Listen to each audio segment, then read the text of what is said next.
FM.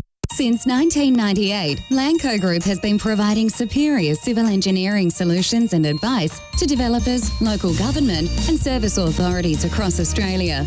Lanco Group is known for delivering sustainable, efficient solutions. By working closely with clients, Lanco Group is able to meet the complex infrastructure requirements for residential, commercial and industrial developments on time, on budget. Find out more at lancogroup.com.au. Lanco Group, your business partner for engineering solutions. Improve the financial heartbeat of your business. Increase profits, cash flow and manage your business better. Call DKP & Co. on 03 9023 9370.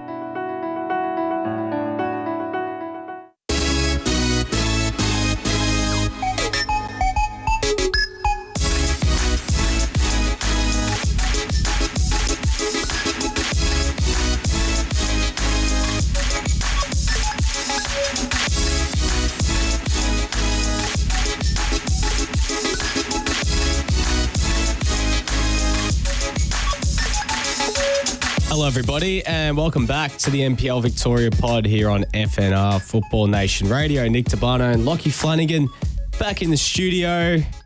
Post-season review time. It's all happening here at the moment, obviously. Not as much news this week in terms of coaching appointments and whatnot, but still plenty happening. I mean, in terms of transfers and stuff, the silly season's in full swing. Well, you say plenty happening. It's pretty much all happening at Hume City at the moment. Really just at one. It's centred around It's centralised. The epicentre of the business is happening at Hume City. Valley Park. Yeah, absolutely. And it's exciting, is it not? Because, I mean, Hume City are one of the teams we're expecting to be busy this off-season, and they're getting busy early. They're not wasting any time. They want to get guys in early for pre-season, so they've obviously gotten busy, made some transfers, and we'll get into that in just a second. And we'll also jump into some of the coaching appointments in the past week. Eastern Lions and Werribee City announcing new coaches this week. And then we'll get back into our reviews, our off-season reviews, our post-season reviews, whatever you want to maybe put it, however way you want to spin it. We'll be taking a look at some of the sides. Obviously, last week we looked at South Melbourne, Port Melbourne and Oakley. But today we'll be looking, as promised, Green Gully. We're also going to be looking at Bentley Greens, Heidelberg and Avondale. So 4 teams today. We'll get them all in. But before then, Lachie, as mentioned, let's go to Hume City. Let's have a look at some of their transfers because they've made 3 big deals this offseason. They have. I thought you were going to rattle off the. I thought you were going to rattle off the list, Nick. Well, they started. I mean, a big way in terms of not just the signing, but the actual physical stature of the player was where they started their business as they signed from the Dandenong Thunder. Did this catch you a bit by surprise, Nick? Thomas Maricic. Yeah. Coming across from George Andrews to Valley Park. That is a big signing in just about every sense of the word, as I said. Absolutely. Absolutely. Well, it's a big signing. It's a good signing. We know Hume did need some reinforcements in the defensive half, and Tom Maricic is a great pickup. Sort of really fits that need as someone in the heart of defence for them. The second signing, Lachie, at the other end of the pitch, is probably the one I'm most excited about, is Yaqub Mustafa coming across from Bentley Greens. We saw how damaging he was towards the end of last season when he got back from injury and had that game-winning performance in the Doherty Cup final. He's someone to certainly keep an eye on next year, add something in that attacking third alongside the likes of Josh Bingham. I really like this deal. And to round it out so far, we can expect that this is maybe the third of many signings, I reckon, this off-season. They've brought down from Queensland, following the well-trekked path down from the Sunshine State, Zach Maltby from Lions FC making his way down. And if history is anything to go by, Lachie, those that come down from Queensland, down to Victoria, tend to be hits. We've seen Henry Hall, we've seen Max Mikola, we've seen, that's probably most in recent times, some of the few that obviously went to South Melbourne. But Zach Maltby could be a very, very handy addition for the Hume City attack. Again, they've already re-signed as well Josh Bingham. They've re-signed Rory Bryan. They've re-signed Mitch Cooper as well. So busy times at Valley Park events. Yeah, absolutely. Just quickly on the Yaqub Mustafa thing. I mean, he was so exciting for Bentley. He was obviously the hero for them off the bench in that Doherty Cup game, the Doherty Cup final, of course, which they eventually got the come from behind win against Oakley. If he stays fit, because that was sort of the problem with him this season, is he had those sort of injury concerns, was in and out of the side. Yes, he was the hero for Oakley, but it was a cameo off the bench. If he can stay fit and replicate that sort of impact across a whole season, he's going to be a competition-leading player. As for Maltby, a player that admittedly I don't know much about, but honestly, coming across from a very solid Lions side who have had a great season up in the NPL Queensland, he's the kind of player you look for as an attacker. And if him and Mustafa are firing, that's going to be pretty exciting. What I really did like, though, most of all about the signing of Zach Maltby was the graphic design work from Hume. I have enjoyed their graphics work recently. Really good, yeah. I couldn't help but notice that there was a big orange circle that was clearly covering up the Lions FC badge. I'm not sure if Hume and Lions FC have some... the Bentley Greens one is also blotched out in the and the same for Thomas Maricic and the Dandenong Thunder badge. So I understand, but it's just the other ones are a little bit more seamless, shall we say? And I understand why, because of the design of the kit. But I was just like, are we really that oppositional? Do we have to forget where these? Do we have to ignore where these players come from? Like, we all know who they are. No, absolutely. But yeah, I'm as you said, Nick, the path from Queensland to Victoria usually works pretty well. Maybe we can get a scouting report on Zach Maltby from Ben Kahn, perhaps. Potentially. I mean, he's probably already going to be well averse to what to expect from Zach Maltby when they eventually play each other, Melbourne Knights and Hume City. So that's something certainly to keep an eye on in the weeks to come, just seeing how busy Hume City are. But as other teams, sooner rather than later, we can expect that similar announcements are going to be made. On the coaching front, Eastern Lions have announced a third coach in a year now. Obviously, Kosti Pushkashu was the coach heading into 2022. He left midway during the season, was replaced by Andrea Lombardo, and he's now been replaced by the new coach of Eastern Lions, their under-21s boss, Chris Greachin, who obviously coached St Kilda and Albion Rovers. It's not the Saints, but he was fortunate enough to... and not West Bromwich Albion. No. He coached obviously the under-21s last year, and he's been promoted to coach their senior men's side in NPL 2 next season. Best of luck to Chris. I mean, it's going to be a big task to see what he can do with Eastern Lions after a really tough year where they were relegated quite... they were battered last season and really not really given much of a hope or much hope at all. So we'll see what he can do. His first real taste of coaching an NPL side at senior men's level. It's good to see some fresh blood potentially getting an opportunity. So I'm excited to see how he goes. And I guess to promote the under-21s coach sort of fits in with the prevailing ethos, I suppose, that we saw in the back end of the season at Eastern Lions. Happy to sort of play the kids, and if that's something they plan to continue with in the NPL 2, which I guess it's easier to do so, why not sort of go with the guy who's got that sort of inside track on the best youth coming through. So yeah, that'll be interesting to see how he works for the Eastern Lions in what will be a very difficult season for them. I'm not as despairing as perhaps you and others who have prophesized a potential double relegation, but I never said that. I feel like you might have speculated. We both might have speculated. Said that maybe they're in danger if they don't get their signings right. Yeah, I think I never said flat out they go. Oh, I think there was some definite. Maybe to be fair, maybe after some of the big losses after the 7-0 loss, after the 7-0 loss to Green Gully, you're like, oh geez. I don't think they're going to be aiming to go straight back up. It's gonna be tough. Yeah. The other bit of coaching news for a team that probably will be battling relegation in NPL 2 next season, considering the fact they survived literally with one of the final kicks of the season. And they have won the game. Yep, they have won the game. And for Brunswick Juventus fans, we're sorry to remind you of that sad Saturday in August. Well, at least for Brunswick Juventus fans, that is. Werribee City have announced a new coach, Dominic Barber, a well-versed coach in NPL circles, making a return to the NPL this year after coaching at Banyule in State League 1. Obviously coached at Bulleen Lions, coached at Geelong Soccer Club as well. But now he has taken up the reins at Werribee. Obviously, it's a big job for them because they survived literally with that last kick and with an expanded league as well. I think a lot of people will be tipping Werribee to go straight back down, or not go straight back down, but to be at least in the mix of that relegation battle next season. So I think Don Barber has got a really, really, really big sort of task to potentially go for this year. So we'll see what happens. Yeah, I think you've just about said it, Nick. It's a big task ahead. Yeah, absolutely. Absolutely right. We have a commenter on our Twitch as well coming through. You want to get through your comments on Facebook, on Twitch, wherever it might be. From Boy, is it B-Boy? How are you going to say that one, Lachie? I'm not sure, but make sure you give us the connect. Can't even speak. Correct pronunciation in the comments. Volpato to Hume City. Jesus Christ. I would much rather, if Christian Volpato went out on a loan deal, it'd be to a lower Serie A team or a Serie B side or somewhere in Europe, probably not to Hume City. But if Hume City signed Christian Volpato, Jesus Christ, that would be one hell of a signing. I don't know where they'd be able to pull that one from.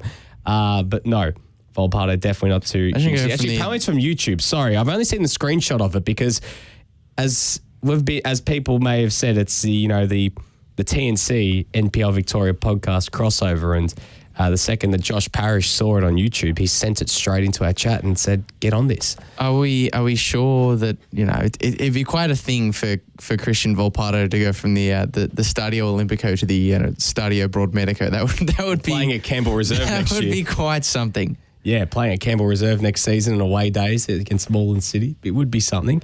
But no, to answer your question seriously, no, I don't think that's going to happen. Anyways, so that's the majority of the off-season news that we have seen. Obviously, still awaiting coaching appointments at Bentley Greens, FC Bulleen Lions, Dandenong City, and Altona. Altona, St Albans. Altona obviously announced John Markovsky last week. So hopefully in the days and weeks to come, we can get some concrete announcements. This is pure speculation, Nick. Pure speculation. I'm sure he would have been there regardless. But I did see a photo come across my desk during the week of the St Albans Dynamo end of season celebrations and the handing out of the Mickey Cholina medal. And Mickey himself was there, and I couldn't help but think, as I saw the photo, I was like, he couldn't come back. We couldn't see him again. I doubt it. Could we? I doubt it. I don't know. I didn't think so either. There was just a brief moment where I saw the photo. You never know, but I doubt it. And I was like, surely not. Let's be realistic, Lachie. Surely not. I really doubt it. Again, though, NPL Victoria always finds a way of throwing up surprises. I mean, he was most recently. I don't know if he's planning to stay at Strathmore, I believe is where he was, and I think they might have gone Strathmore down. Split, yeah. You think surely not, but look, stranger things have happened. We've seen what I mean. Who would have thought that, I guess, John Markovsky back for a fourth stint at Altona Magic. What a window that would be. Markovsky and Cholina returning. What's next? We're going to get far out. Who's another coach that might return then? We're going to get, I don't know, trying to think who else could come back. Johnny A is going to come back down from Western United. Well, I mean, the Greens coaching position is vacant. It's vacant next. But anyways, Lachie, let's leave the off-season news for just a second. Let's get into our post-season 2022 reviews. We hinted at Green Gully last week, and we promoted that. We said we're going to talk about Green Gully, but we actually ran out of time. We did the top three, and we left out Green Gully, and we were talking about when we promoted the top four. So that's where we will start today, off the top, going with Green Gully after their season. Finished in fourth. Quite a comfortable finish in fourth. Obviously, couldn't really catch Oakley, but had a bit of a gap on both Bentley and Heidelberg, at least from, 3 points, but it was in the scheme of things, how tight things were on that final day. It was a sizable enough gap that they could go into the final day with a bit of comfort. Well, they pretty much threw that. Yeah. They pretty much threw that Considering game. Bentley, Heidelberg and Avondale were all playing for their lives in that final day. So Green Gully, fourth, made it to the semi-finals after beating Bentley 2-0 and then lost against South Melbourne 1-0 at Lakeside Stadium. Feels like such a long time ago now, that game. It was now about 4 weeks ago. But let's get into it, Lachie. What did we like about Green Gully this season? For me, I'm just going to say quite straight up, the fact that they were right up there again. I mean, it's been a few tough years for Green Gully, but the fact that they were able to, sort of climb the standings and secure a home final. I think it's been in that sense to get to a semi-final as well. When not many people, I think a lot of people to tip Bentley to beat Green Gully in that elimination final as well. That they were able to emerge from that and push South Melbourne right to the limit and fall just short of a grand final. I think it's, all in all, it's a pretty good season.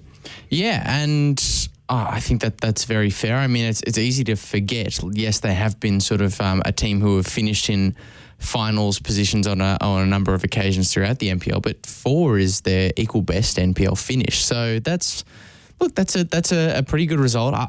Look, there's plenty of sort of honourable mentions to go throughout the season. They probably were involved, I think, Green Gully alongside South Melbourne in my favourite 0-0 draw of the season, because it was just a night. You always talk about the famous 0-0. I love this game so much. Yeah. The goalkeeping was just so good. I like the way they played their football. I like the players that they integrated, and actually the integration of the new players is kind of what I liked the most about their season was their actual off-season activity. I mean, it casts your mind back to January, Feb, Nick. Green Gully were the talk of the town. Yeah. With all the exciting players, a lot of particularly ex-A-League players that they brought in, Gianluca Iannucci, Josh Hope, Yared Abatu, and really commanded attention. Noel Bernardo, if you're not talking about Noel Bernardo, of course, as well. Liam Driscoll, another one who maybe was a bit of a lesser light, but has turned to be one of the headlines throughout this year. Green Gully were, the talk of the town in a way that we haven't seen them be so heavily involved in the conversation for... Probably haven't had that much prominence since the famous comeback against Moreland City, when they were didn't even have a good season, but they just had the famous comeback, and that's probably the last. So I really liked who they went after, the kind of profile of the player that they looked for, and I think, while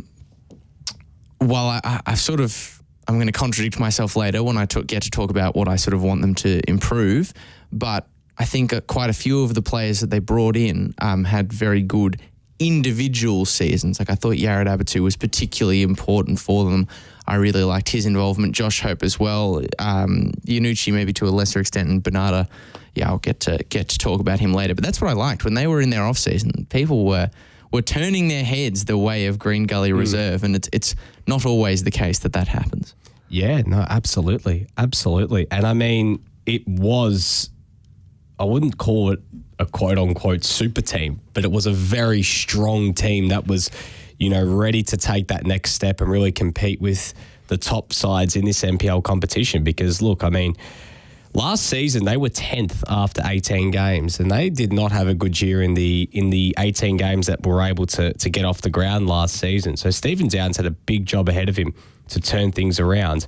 And he did a great job. Not even mentioning as well Luke Adams as well, who also came into this Gully side and I thought had a good year too. Yeah, and they really had to turn things around, and that's what Stephen Downs has done. I mean, Stephen Downs has now been there for quite some time. He's seen them through the rocky periods, the successful periods. But, I mean, the last time they got a full season off, they also finished 4th. So, in the end, I think when you look at it, it's still a very, very good season. I absolutely agree. And I just want to add one thing I was really impressed with from Gully this season, and does kind of lead into what I didn't like so much as well. So maybe I'll take the lead on that too. They were very good. While they weren't necessarily the forefront, the foremost team that springs to mind when you think of defensive solidity this season, it was more Port Melbourne and South that sort of caught the headlines in that regard. Gully were pretty good, actually. They had a very solid back four, but when they got the lead in games, they were really, really hard to break down. Like, I don't think they coughed up a lead on too many occasions. They were very sort of solid defensively. And as I said, when they got ahead, they didn't often cough it up, or they didn't often lose the game from an advantageous position. I guess that does feed into what they maybe didn't do quite as well this season, which was scoring goals. That's what I didn't like so much. They didn't get enough goals. Like, if you're a side that are so good at defending a lead once you've got it, you need to be getting that lead more often. And they, as you pointed out to me earlier, Nick, scored the least amount of goals in the top six at the end of the season. Not a single player scored in double digits. Quite a few that were close. I mean, Jago scored 9, Bernardo 7, Salmon 6, but no one pushed above that.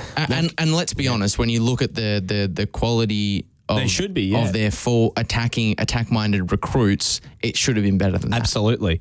The one thing I'm going to add to that in terms of something I didn't really like about Green Gully this year was their lack of discipline. Josh Hope and Yared Abatir are both having 10 yellow cards this season. Jego and Bernardo 7, Alex Salmon 6, Luke Adams 5, Matt Crooks 4. That's a lot of yellow cards, man. Like, that is a lot to sort of accumulate throughout the season. So I know they're a very physical side, Green Gully, but maybe looking to try and keep that in check a little bit more next season because, I mean, when you get 10 yellow cards, it's quite the suspension. 2 games. Something you don't want to be getting at, potentially important parts of the season. But, yeah, certainly the goals, the amount of goals they were yielding from the quality they had was a very, very big disappointment. I mean, Alex Salmon did miss a lot of games. Probably didn't have the opportunity to I guess, go to that level, but and score in the same amount that he has in years past. But I mean, all around, they have other players that can help carry that slack, and they didn't quite get it. Moving on to player of the season, Lachie, for me, it was Luke Jego. I thought he was fantastic this year. I know that he won their Golden Boot, but in terms of what he was able to do with playing in other players and his work off the ball and, being a creative sort of player as well, because he's not even sort of their main guy up top. He's sort of a supporting cast in terms of someone who sort of buzzes around and acts as a 10 and whatever else. I think he was not easily, but I think he was Green Gully's best player this season. Yeah, and I think he really flew under the radar, I think, in a lot of people's estimations of who were the best players this season. I mean, you would never in a million years have picked Luke Jego to be Gully's leading scorer, Gully's top scorer at season's end. But I think that underestimation maybe in many ways worked to his favour this year, because you think about the kind of player he is, the goals that he was able to score, a lot of them, and then there's the opener that he scored against Avondale, I think in round 18, that springs to mind, oddly specific. Anyway, he's just sort of ghosting into the penalty area late, hovering around that edge of the box where he's able to pull the trigger and get an open look. If players don't have you pegged for being someone who does that, who's got that sort of in the locker, if you'll forgive me for using the phrase, then you are going to be able to get those sort of opportunities. And when they did present, he, as we can see from the stats, absolutely took them. I want to give an honourable mention to Yared Abatir. I really was taken by his performances as a defensive midfielder this season. I kind of misconstrued what kind of player he was and what I expected from him when he came down. I had to adjust my expectations quite quickly, but then once I had, he delivered. He's a very sort of elegant, while, as you've mentioned with the discipline stuff, physically imposing to the point of maybe, being too much so at the base of midfield. I liked what he did, but my player of the season is Liam Driscoll. Nice. Yeah. I like that, yeah. Javi Lopez was obviously the goalkeeper of the season, and I'm not for even for a second going to say that he was better than Javi Lopez, but I think the next nearest was Driscoll. He had the second best save percentage behind Javi Lopez, and it wasn't a million miles off. He made a string of outstanding saves, the big keeper, across a number of games. I had the privilege of watching him play in this season, and for a guy who's still a fairly young keeper to come down, I thought he had a great debut year. Yeah, no, I thought he was very great. Very valuable, particularly when it comes back to what I was saying before about defending leads. Yeah. Oftentimes, as was the case for South Melbourne, no player in terms of doing that is more important than your keeper, and he definitely did that. Absolutely. Game of the season, Lachie, I'm going that round 1 3-2 win against Oakley. I mean, it's hard to forget. I mean, it's hard to forget, but it's also easy to forget because it was so long ago. I mean, that game was all the way back in February now. But down 2-0 away against a team like Oakley, who had full contingent of players at that point of the season as well, and to come from behind and win that game 3-2 was quite incredible. And it was all 3 members of the Newcastle scored that day. I mean, Josh Hope, Gianluca Iannucci and Noel Bernardo. The Iannucci strike was particularly memorable.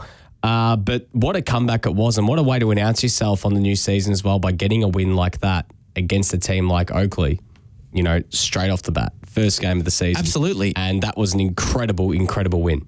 And as I said before, they went into the season with all their transfer business with such hype. And when we saw that game, we saw the come from behind. And as you mentioned, all those sort of new faces, the ones contributing to the goal mouth action. You thought, they're gonna deliver on this. And I guess they did to an extent, maybe not quite in the way people would anticipate. But yeah, overall, a solid season. Our best moment for me, the elimination final. Now we had Josh Parrish come through on the YouTube comment section and say that he believes that's actually Gully's first finals win of the NPL era. I mean, unless you count the promotion relegation playoff final. I guess that's probably catching you out in a technicality. But their first top 6 finals win, that's great. But also because it was a win over the Greens and Bentley beat them so comprehensively in their 2 head-to-head matchups. I think it was 4-0 at Green Gully Reserve and then 3-0 at Kingston Heath earlier in the year. Here was a side that just comprehensively outplayed them on the day, got the opening goal and then just smacked them on the counter pretty much. They didn't have an answer for them. They really did not have an answer for them. And so you're going into the first week of the finals against a Bentley Green side who, yes, had played a lot of football to that point, but I guess so had Gully. You're not exactly optimistic for, even at the back of your mind, you're not thinking, wow, this is exactly who we want to, play. The team who have put 7 passes across 2 meetings. But hey, they stood up. And it was them who kept a clean sheet in the day. They got a 2-0 win. They scored first, which was always going to be crucial in that encounter. And I think that would have given them a lot of hope. And to be honest with you, if they had have grabbed the opening goal against South Melbourne on that day, which I'm not necessarily saying they deserve, but if they did, we could have been talking about an Oakley Gully final. That would have been something. It would have been something else. Burning question going into the new season, Lachie, for me. This is a tough one. This is a really tough one for me. It's Stephen Downs has got to find out how to best get the most out of what he's got in that attacking third and finding out what the right combination is. Is he going to have a fit Alex Salmon? Is Noel Bernardo going to stay on the pitch as well? Can he get Luke Jego as well and find a way to fit them all in and get them all on the same page? It's a lot of talent. They'll get on that same page, Lachie. They got an attack right up there with the likes of, we spoke about Oakley's attack last week and we've seen, how, I guess, Avondale's attack when they've been at their best, and we'll talk about them later, even Heidelberg's, how damaging it can be. But if Gully's fires and they all get on the same page, there's no reason why they can't be up there as well. Yeah, and look, that's the sort of similarly aligned to the question I've got written down here as well, which is can they get that front line to click? I mean, yeah, when you add Noel Bernardo coming off the back of an eye-catching season, albeit a condensed one for Dandenong Thunder, to a former NPL Victoria Golden Boot in Alex Salmon, who I'm pretty sure had scored double digits in 2021 in his own right, you're expecting to improve that goal tally, not have it sort of hold the line. And it's just such a weird one, So, such a strange one, because I know Alex Salmon had his sort of injury troubles this season, and there was a lot of the time when Alex Salmon was out that I sort of had the view that, Bernardo is struggling because he's now sort of carrying the burden of this whole attack, and once Salmon's back, they'll be able to sort of share the load and that'll free them both up to do a little bit more and link up with one another. And I saw that in flashes, but I just don't think those two ever quite clicked, even when they were together. And maybe at times they're kind of, rather than feeding off one another, sort of got in each other's airspace. I mean, Alex Salmon, I think, scored 12 goals last season. And I think this year, albeit with the injuries, Bernardo had 6, Salmon had 7, or I think might have been the other way around. So they pretty much split that sole contribution from Salmon across 7 and 6. Yeah. So I think they sort of split that contribution more or less across 2 players, and that really wasn't what they would have been expecting. They would have been expecting 2 players to hit double digits. And so that's the big work for them, is how can we get these two players who are in their own right good individual players to play together a bit better? Does it require a change in formation away from a 3 up top? Do we play 2 up front? Is there something else that we can do? I'm not really sure. Yeah. Is it going to work at all? Do we need to shuffle some pieces around? That's a whole nother problem altogether. I'm not really sure, but if they can find a way, if there's a third player who needs to come in to be that point of difference, to supply them in a different way, that's going to make a massive difference. Absolutely. Because on paper, this is a very good side. Yeah, it's sure. a side with really good players. I just feel like this team has got sort of more to give next year, especially going forward. Not entirely living up to their potential, what they've actually got. Because they do, as you said, defensively they're great, but just going forward they lack a little bit of, just something else. You know what I mean? Like they've got most things, but just when they're going forward, they need to get that connectivity in the final third. For me, if I'm going to give them a grade, Lachie, I am going to give them a B+ this season. I think it's been a very successful year for Green Gully, winning a final, coming so close to making a grand final as well. For me, B+. I've gone for a B. I'm leaning towards B-, just because I don't know. Look, I'm not involved in the dealings at Green Gully Reserve. I don't know what expectations they would have set for themselves this season, but I know what the external expectations were at the start of the season. They were pretty darn high. Yeah. And look, they finished fourth, and they finished fourth pretty comfortably. Yeah. But I just feel like there were maybe a few elements that were expected of Gully that weren't quite delivered on this season. That said, the Australia Cup run was good.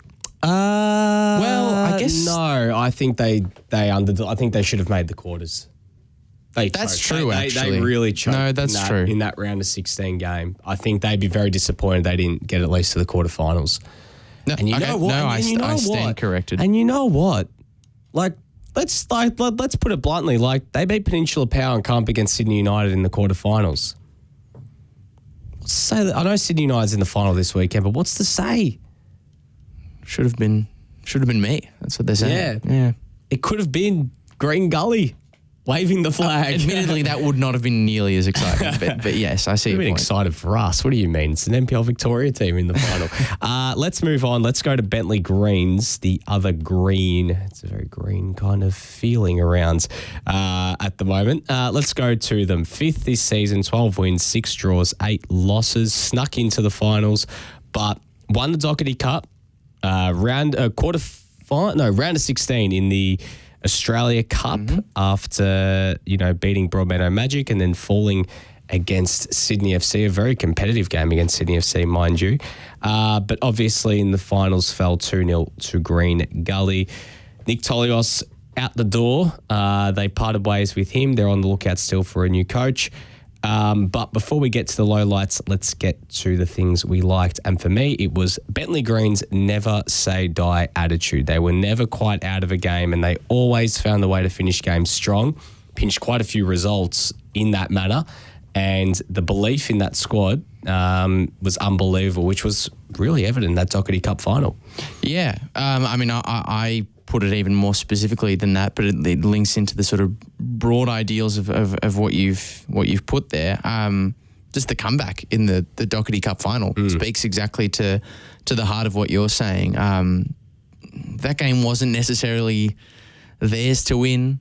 Oakley had the lead, but they just completed this lightning quick turnaround, and upset Oakley at Lakeside and turned what was maybe to that point a bit of a rigid game in parts into a real sort of thrill, a nice final flourish, which, I really, really enjoyed. And as has often been the case with Bentley, I always enjoyed the way that they played football and the versatility. They had quite a deep squad. Yeah. And as they needed, because they had so many injuries, and they filled a lot of gaps throughout the year. The players who were asked to step up did step up in different parts. Like there was, like when it wasn't Mustafa, Riak stepped in and did a job. When Waring was unavailable, one of them was able to fill in. Like, that was really important for them. And I think that uncompromising thing was also on display against Sydney, as you said before. Yeah, absolutely. In terms of a low light for me, Lachie, I can't help but look at their run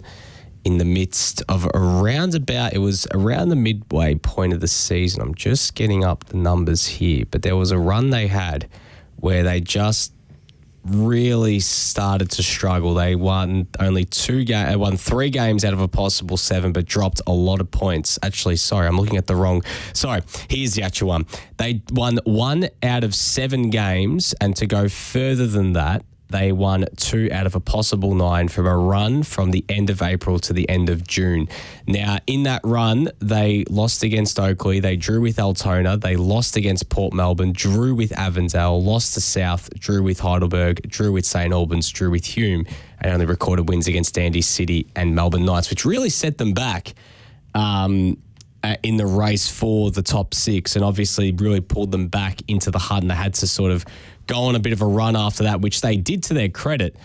But some of those defeats, and dropping points at that stage of the season, I know they had injuries, but I think that was a bit of the low light, bit of the period that I think Bentley Green's sort of players would look at and go, in that period of time, I think that's where we kind of lost a bit of ground on the rest of the competition.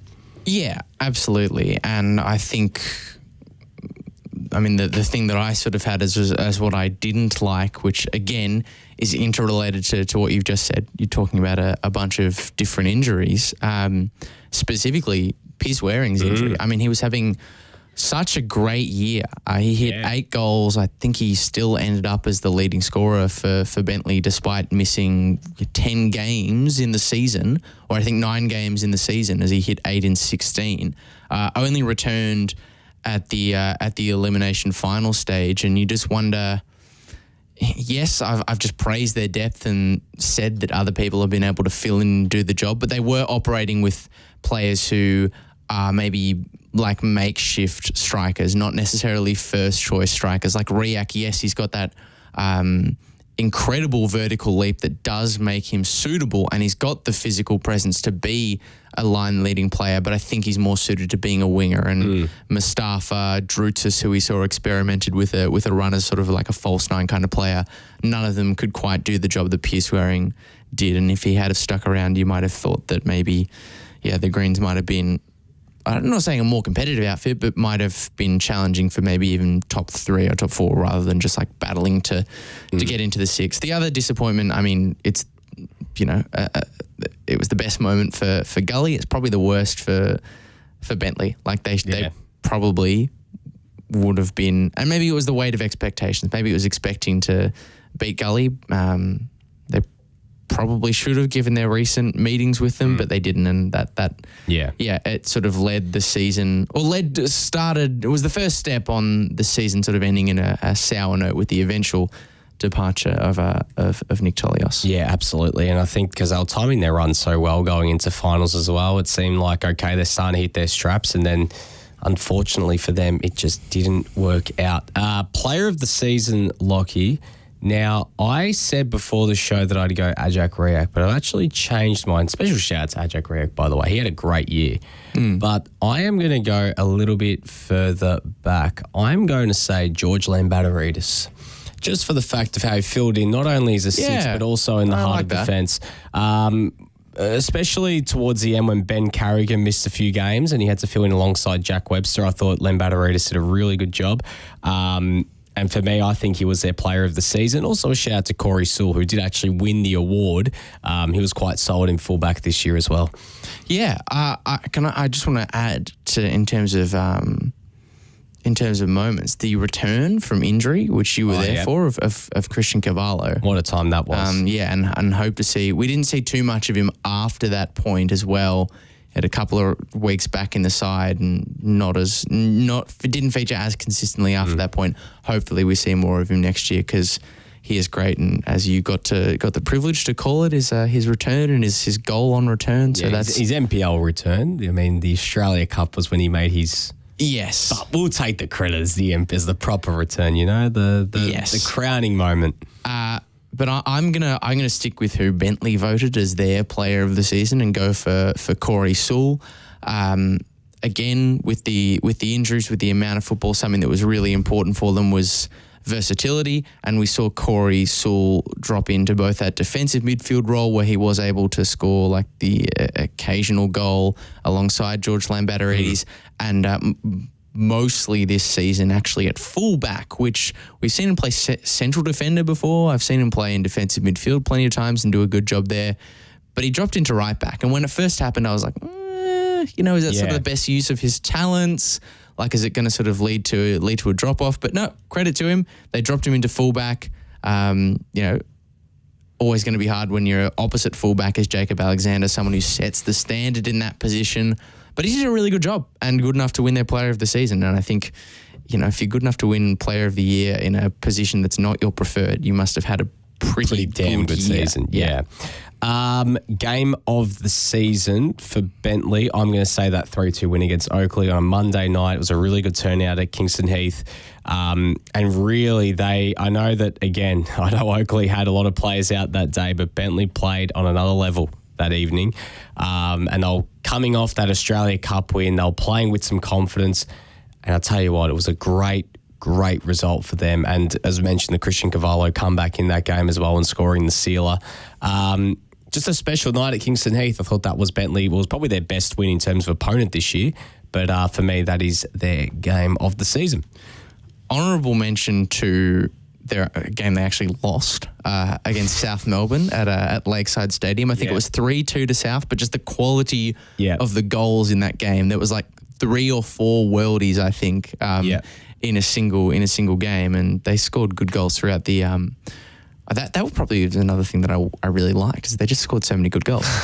Anyway, best moment, it's got to be the Doherty Cup final. The come from behind, the pandemonium, the Mustafa super substitution, or the super sub to end all super subs. It's got to be that. Burning question, Nick. Who replaces Nick Tolios? Yeah, it's the only question. The only question, and then I guess, can they load up? Who stays? Who can they bring in? And I guess, what sort of philosophy is this new coach going to bring in with him? Because, we've seen such champagne football under Nick Tolios for the last little while, and you'd love to see him continue to play that progressive style, considering we've spoken about it. This is a league that's very physical, likes to play very direct football. It'd be nice to see more teams putting the ball on the deck and playing proper football. Yeah, and it's a burning question not just because of the size of the shoes they have to fill in the form of someone like Nick Tolios, who did win a Doherty Cup this season, did take the team to a competitive showing in the round of 16, but also it's a burning question because it's going to be a full-time coach. Yeah. So does that... A lot of extra expectation. Yes, a lot of extra expectation, but then it really throws the door wide open as to who actually is suited to fit that role. Like, does that mean that the person they'll be targeting is someone who's sort of an assistant coach at A-League level, is on the fringes of that sort of professional environment, maybe someone from overseas, maybe a coach in a Southeast Asian league, because there might not be as many people, while good coaches at NPL level, who are prepared to give up whatever they're doing in conjunction with their football. So that's, it's captivating. Yeah, absolutely. It's as captivating a managerial race as you could ever have to see. Grade for me, B-. Ooh, okay. Yeah, B+. Okay. I don't know. I just thought that Doherty Cup really added some luster to the season. Yeah, I think it's easy to focus a lot on the start to the season, which was poor, or the end to the season with the departure of the coach, which was ugly. And maybe those moments kind of overshadow what was a season of actually pretty solid achievement. Leading more towards that B-. No, I understand. Because it's just the way it's all ended. Yeah. On a very sour note. Let's move on, Lachie. Let's speak about the Burgers. Heidelberg, a weird season. To sum it up, for Heidelberg, this was a weird bloody season for Heidelberg. I mean, they started the season terribly. They went on a bit of a run. They looked like the team no one wanted to face going into finals because they were hitting their straps. They were playing some good football. And then after that Australia Cup loss against Brisbane Roar, they kind of just fell to bits a little bit. I mean, the loss against Green Gully, the loss against Avondale, they beat Eastern Lions on the final day, and that crazy penalty shootout loss against Oakley. But it seemed like maybe it caught up with them a little bit towards the end because of all the chasing they had to do. I mean, they started the season. If you go right back to the start, Lachie, they started the season with 2 wins from their opening 8 games. 2 wins and 6 losses, though. This is not 2 wins and a few draws interspersed in their 6 losses, which included the big loss against South, a 4-0 loss at home against Dandy Thunder, the 1-0 loss against Bentley. Then they won back-to-back games against Oakley and Melbourne Knights. And you thought, okay, maybe things are back on track for them. But then home losses to Altona and St Albans and Port Melbourne. They dropped a lot of points at the start of the year. They had to go chasing, and they did that. They really went on a great run from May until the start of July, where they actually didn't lose a game in 9. Now, that's a pretty incredible run, which included those wins again against Oakley, the win at home against South Melbourne, wins on the road against Dandy Thunder. They were making up for lost ground. They snuck in. They had their hearts ripped out of them as the Grim Reaper that Oakley is. It felt like it was the other way around the game, that it was Heidelberg was almost were acting as if this like Grim Reaper to Oakley, like, we're going to keep coming in the dying minutes of normal time. We're going to get you in extra time as well. Your goalkeeper's hurt, but we're going to get you on penalties. And to Oakley's credit, they got the job done in Heidelberg. Well, their season came to an end. All up, yeah, a strange bloody season for Heidelberg. I still can't believe that Sean Ellis scored that goal to save them at the death. There was a pitch invasion from the Heidelberg fans, which no problems with that whatsoever. But then Sean Ellis missed or had one of his penalties. His penalty was one of 3 saved. Yep. That ended to them losing. Like, how would you feel having scored that goal? It is one of the most clutch moments in sport that I've ever seen. One of the best games I've ever watched, not at NPL level, just like all time, like in terms of enjoyment factor. And still he went on to have the penalty saved. It's crazy. It's unbelievable. Highlight for the year for me, it was the turnaround. I guess that was the highlight. You know, they rallied. What did I like? Well, the tongue-in-cheek response would be to say their generous offer of Olympic Village to host the NPL Victoria Grand Final. I very much appreciated that. I enjoyed the venue. I thought that the noise was great, and I preferred it to, well, considering the rain, what would have been the alternative, which is a lot of wet South and Oakley fans. I mean, I'm going to sound selfish here, but I was still pretty wet.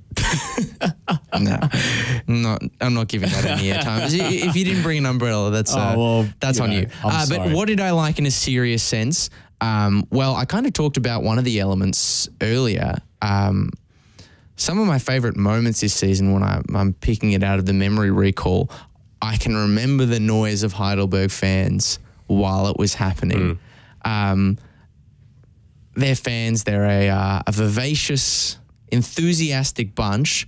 And I think, when they do get up into their voice and in their numbers, they can be really exciting. And you always get to hear them on Olympic Village streams as well because of the broadcast position. You're always underneath the grandstand. Their noise soundtracked so many exciting times throughout this year. And I thought they really, not that they were the only great group of fans this year, but I thought they really added a lot. And Australia Cup game as well. Yeah, exactly. The Australia Cup game too. But fundamentally, what I liked most of all, their attack. It's easy to forget, but their attack was the best outside of South Melbourne and Oakley, I'm pretty sure. They scored 50 goals for the year, which was the third best in the league. And I just love the way that their attackers played. Kane Shepherd, someone who I'm expecting we'll talk about in a few moments when we get to best player of the season. Obviously, he was joint gold medalist. But I loved the introduction of Josh Pinn to this league as well. He took a bit of time to find his feet, but once the J Pin got going, he was unbelievable. He was really, really good and added a different element. Sean Ellis had that battle with injury, but once he got back to full fitness, he was brilliant as well. We talked about the free kick goal. He had some other brilliant ones mixed in there as well. The win over Hume. Yeah, I really enjoyed watching them in full flight, especially on the break. You always thought that they were going to score, and that's when their fans get behind them. And also having the Petrados come in as well midway during the season, which did add another dimension to that attack. Things I didn't like. The start of the season, Lachie. Start of the bloody season. Putting it bluntly, that really set them back. We spoke about Bentley's poor run, but I mean, 6 points for a possible, what is that, out of 8 games? 6 points out of a possible 24 to start the season.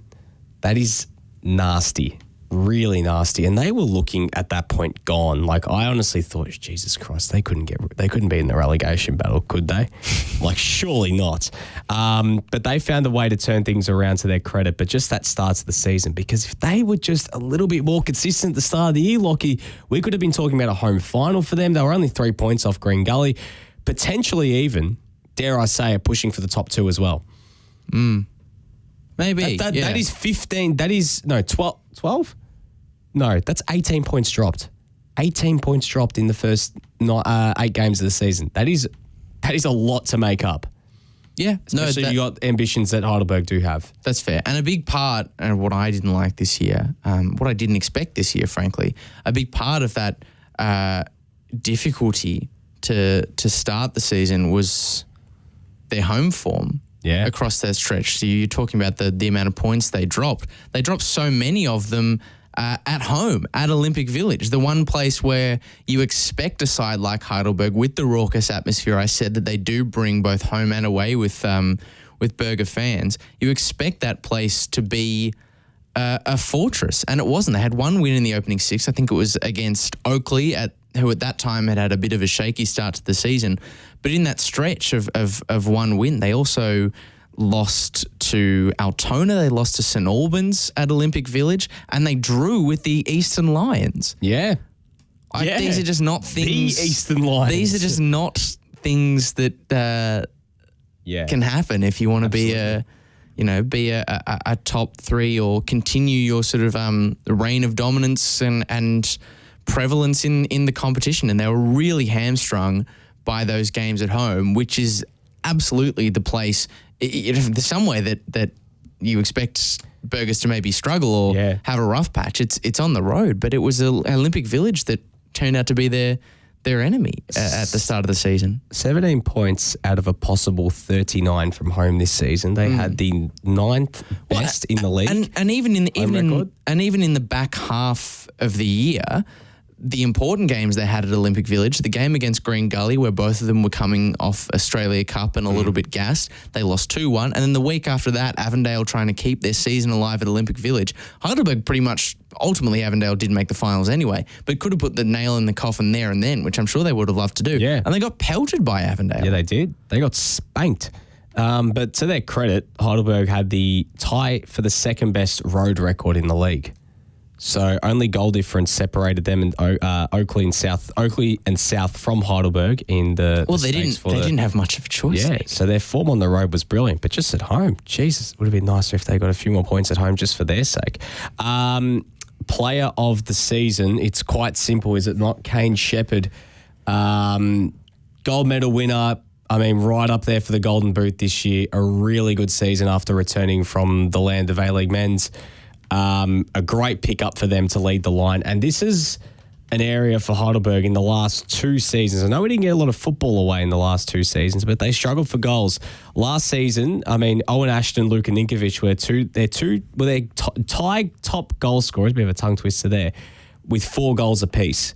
But in years preceding that, South Heidelberg have always had someone scoring in double digits and in maybe even more than 20 goals a season. I mean, you're looking at Dan Heffernan, Kenny Athew, Tom Cahill, Sean Ellis as well.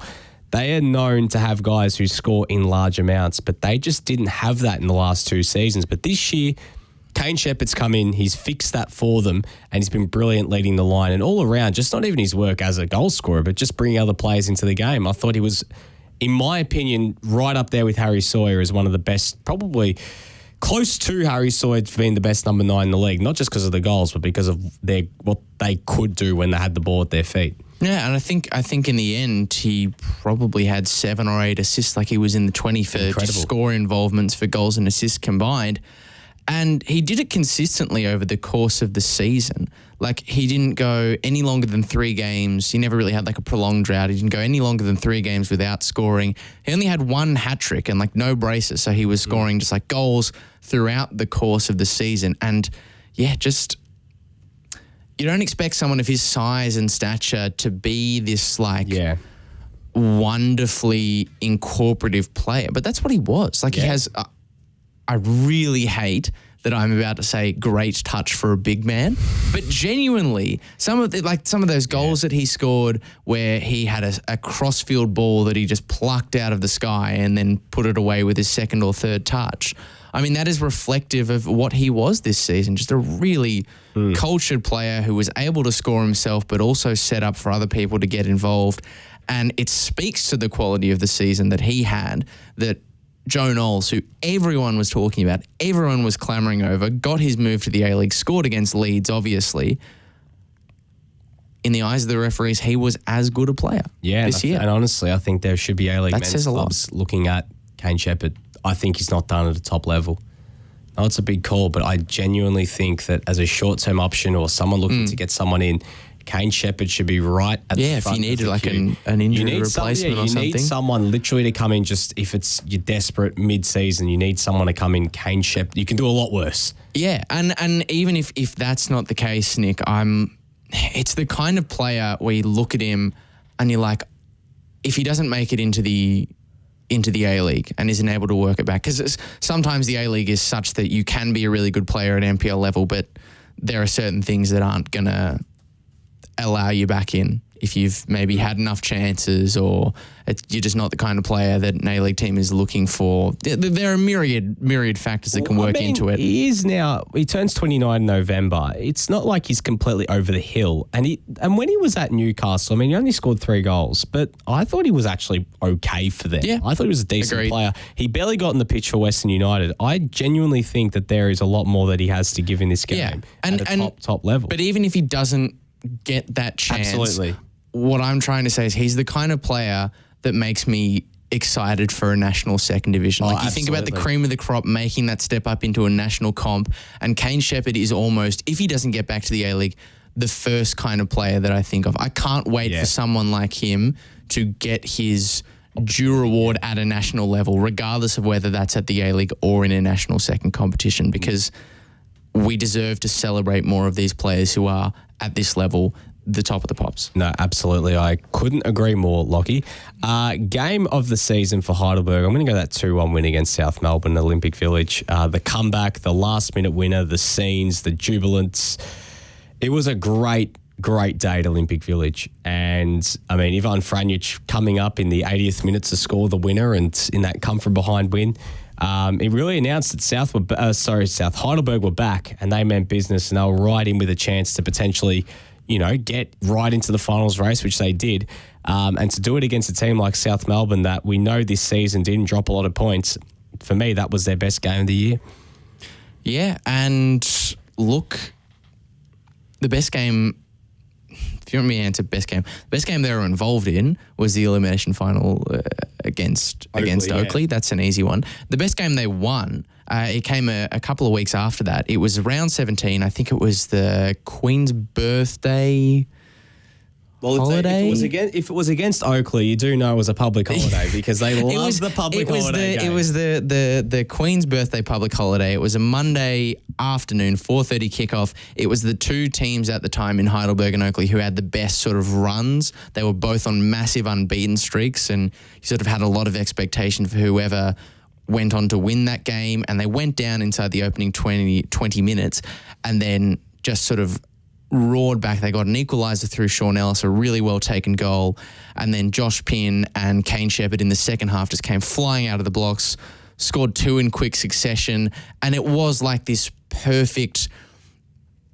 counter-attacking smash and grab like Heidelberg moment. And their fans, again, they love travelling to Oakley, were right behind them. They made such a good noise, and just one of my favourite games of this season. And those two sides just seem to like playing at Jack Edwards. Absolutely. Burning question before we get to the grade. They got to sort out their defence.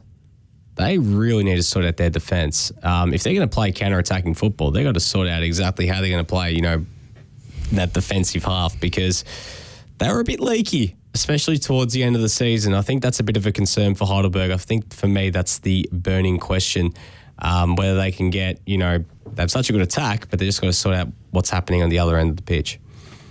Yeah, I think the list management maybe needs a bit of work. Like they just kind of very top heavy. Yeah, and not only top heavy, but like they signed a lot of players that just sort of like didn't necessarily always make sense. Like they brought in someone like a Kazuki Okada, and it's just like, why did you? I mean, to an extent, in the mid-season window, like they brought Jonas Georgopoulos back, and both of them really featured very scant times this season. And it's just, I don't know, there's maybe got a bit of fat that needs trimming in that squad, and if they do get rid of some of that, does that free them up to bring in some sort of bigger names? Because I think the defense and defensive midfield could use some strengthening. Yeah, and I think the other question is that, you know, if Ivan Franjic is there next season, what position do they want to play him in? What's his best position? Because I think you just play him where he played as a bloody Socceroo. Yeah, but they played him in midfield. They played him at right back. I think he's got to stay at right back. Yeah, well, I mean, as I said, he bloody went to a World Cup starting as a right back. You make them. Yeah, well, I think Josh Parrish had some conspiracy theory that they were always worse when he played in midfield and much better when he played at right back. Yeah. So. Grade for the season, I'm giving them a B-. Now, what grade did I give them? I went B- as well. Okay. Last team before we wrap up, Avondale. The mighty Avondale, who really had a tough season, fell to bits, didn't win the 2021 Premiership, the bespoke 2021 Premiership. They missed the finals, 7th place. Who would have thought Avondale not playing finals football? But they did miss out on the final day as a result of that loss against South Melbourne. The highlight for me, they had a really tough season. So to pick one is tough. Lachie, I think we're on the same page with this, but I just think their Australia Cup form, I think, is the one thing they can really salvage. But actually, no, now I just remember what I was actually going to say. The fact that Zoki Markovski stuck to his guns. He stuck to his bloody guns, and I respect that. You know, they were pillaged with injuries, but he stuck playing that same brand of football, which is so dangerous to play if you don't have your best defensive and if you get counter-attacked against. And they could have easily gone their show and tried to play smash and grab football, but the fact they kept trying to push teams and attack teams, even with all those players out, is a credit to him and sticking to his guns. And I just respect that. I really, really respect that. So, yeah, for me, that's the one. No, you're right. They never compromised on their ideals. And yeah, as someone who does value style just as much as I value substance and results, I'm always appreciative of someone who sticks to their guns. I guess some would want us to, countenance the possibility or the counter argument that that's maybe foolish when you're not getting results. But I actually do believe with Avondale, the way they were playing this season was not the root cause of their slide. Oh, absolutely not. No. I don't think that was the issue. And I thought that refusal to compromise on their beliefs and adapt the style to one that might have made things safer for them actually worked to their benefit in what I really liked from them this season, which was another competitive Australia Cup performance against an A-League side, taking Brisbane Raw 2 penalties, of course, of Brisbane that were ultimately rolled out of the Cup by Sydney United. But that was a really good game, a really competitive game. They made that sort of late surge to get back in the contest and get an equaliser and send it to penalties. It was really exciting. And, I mean, Charlie Austin was impressed, and I'm sure quite a few watching on at home, even though they probably would have admittedly been more familiar with Avondale than Charlie Austin, would have been impressed too. No, absolutely. I couldn't agree more with that one. But in terms of a low light, Lachie, where do you start? I think it's really the injuries. The fact they weren't able to get a full team out there for long enough, I think it's just the fact that we didn't see enough of Avondale at full strength this season, because I think if they were at full strength for longer, they would have been a certainty to play finals this season, because they had some good results this year. They had some really good results this year. But the fact that they had a lot of guys missing, even in a very deep squad, I think ultimately that was a real big mountain for them to climb. Yeah, I think what I didn't like to see was, the sort of, yes, they did have that sort of charge towards the end of the season, and there was hope that they would still make the finals. But there was just a lot of times this season where Avondale looked really despondent, really not hopeless, but just kind of shattered.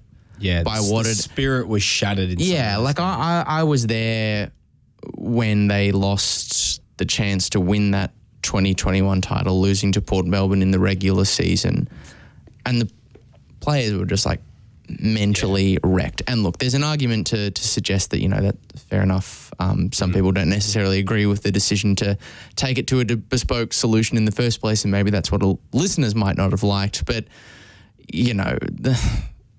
it still would have really wrecked with the players mentally the season that they had, how far they fell. I nearly made a reference there that would have involved me swearing, so I didn't.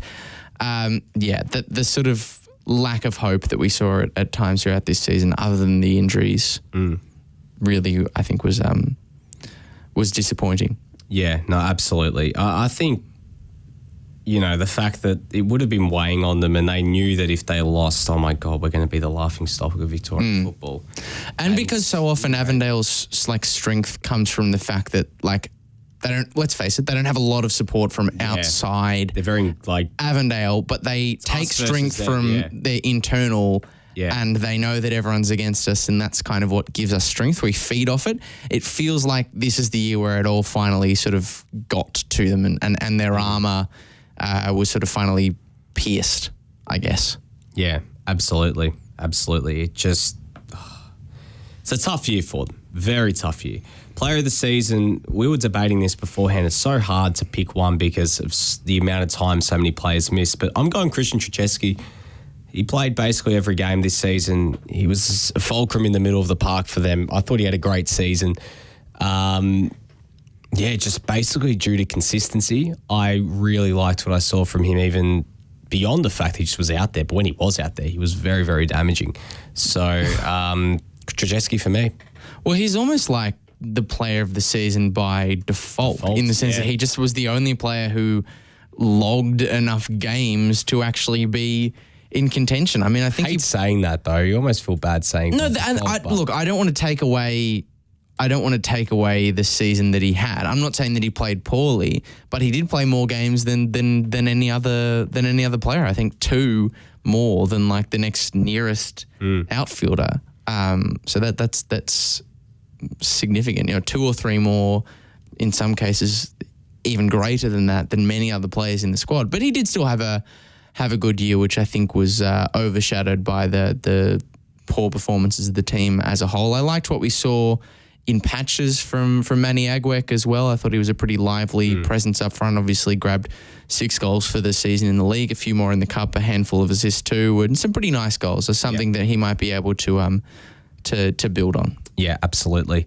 Game of the season for Avondale. For me, if I'm to go right back, I'd say the win against Heidelberg towards the end of the season. They smashed them, and they should have won that game by so much more. That was a sign of, all right, Avondale could actually do this. They could play finals this year, and geez, if they're on the same page, they're going to be a really, really hard team to beat if they get there. Unfortunately didn't work out for them, but they were devastating that day. Yeah, I think I'm going to have to agree with you on that one. I think it's hard to... Oh, actually, no, I'm not. Another one of the contenders that I want to throw in. It was a game that you expected them to win, but I want to throw it into the mix because it was another contender. It was definitely in the top 5, I think, for games of the season. The 4-3 win in round 17 against Hume City, and Blake Carpenter scored that goal in the 95th minute, and I can still remember the call from Steve Curtin on the day where it's like, he's done it, Carpenter has won it. It's such a good call, such a good game where, they're sort of... Hume would take the lead, Avondale would equalise. They were 2-0 down and they got back level. Then they went behind basically from kickoff. Liston Diaz scored in the 69th minute, then Josh Bingham in the 70th. Like, it just ebbed and flowed. It was a seesawing game, and in the end, Avondale got the win. And it was just like, it's the closest that we sort of came to that kind of classic Avondale game, I think, in terms of them ending up on the right side. Yeah. Like, we saw them play in thrilling games, the Oakley-Avondale 6-2, the South Melbourne comeback. You know, we saw those kind of games, but this was the one where they sort of got the win. Yeah. No, I agree. The burning question. Can they climb the mountain again? How much does this set them back? It's easy to say when they're fit next year that they're going to be right back up there, but we do anticipate there will be some players leaving. Who replaces them, but also when they're all there, can they get the same? Can Zoki Markovski get him back up the mountain again? I think he will. I think they'll play finals next year. I think Avondale, they won't regress to them. I think they'll progress to their mean, and their mean is being a finals team. But considering that, expect a lot of the teams below them as well to improve as well, and the teams above them to also improve. It's going to be an interesting watch to see if Avondale can do it. As I said, I think they will, but yeah, I'm very curious to see their off season. Yeah, it's the burning question for me has got to be who comes in. Part of that is informed by what I've sort of heard around the traps, that there might be quite a few players on the way out, and Avondale, we know they're a side who like to bring in the high profile, love to attract the high quality, and more often than not, they do. But yeah, if the size of some of the players that we're expecting to maybe head out at Avenger Park, there are going to be some big gaps in that squad to fill, and I expect Avondale to fill them, as they often do, like I said, with quality. Yeah. So do they replicate? Do they improve the squad? Do they keep it at the same level? Because I think even if they keep it at the same level on paper, they will still rise back. Like, they'll still rise back up. Grade. I feel like I'm shooting Bambi by saying this. Yeah, a D. I don't feel good about saying D. I feel awful because they've had just such a wretched run, but I mean, when you take it all into consideration, the fact they missed finals, it's not even a pass. C's the pass mark. It wasn't a pass for Avondale this year. No, I mean, they dropped 6 places in the league. Like, you could almost say it's worse than a D. Some could argue. Maybe we're being nice. Yeah. Well, Lachie, that's that for tonight. It feels like a sour note to end it on. It feels really sad. It feels like D. Well, next week's going to get sadder because we're talking a lot about teams that finish below them. So the meme of the guy like holding the gangster who's like holding the gun, and it's like the tears are just snipes with the gun, streaming down his eye. Jeez, when we have to talk about like Dandy Thunder and Altona and Eastern. Hey, I'm going to be really nice to Dandy Thunder. When we talk about Eastern Lions, it's going to literally feel horrible, like because it's going to be like, again, shooting band. No, I'm going to give Eastern Lions a C. I had low expectations. They delivered on my low expectations, Let's wrap from here. We'll be back next week. We'll go through the rest of the NPL Victoria teams. Any other news that comes through, transfers, coaching appointments, we'll be all over that. And we'll have some more announcements in the days to follow as well. But for myself, Nick Tabano and Lachie Flannigan, miss any of it, head over to our podcast platforms. It will all be up after the show. But we'll be back again next week for more on the NPL Victoria Pod.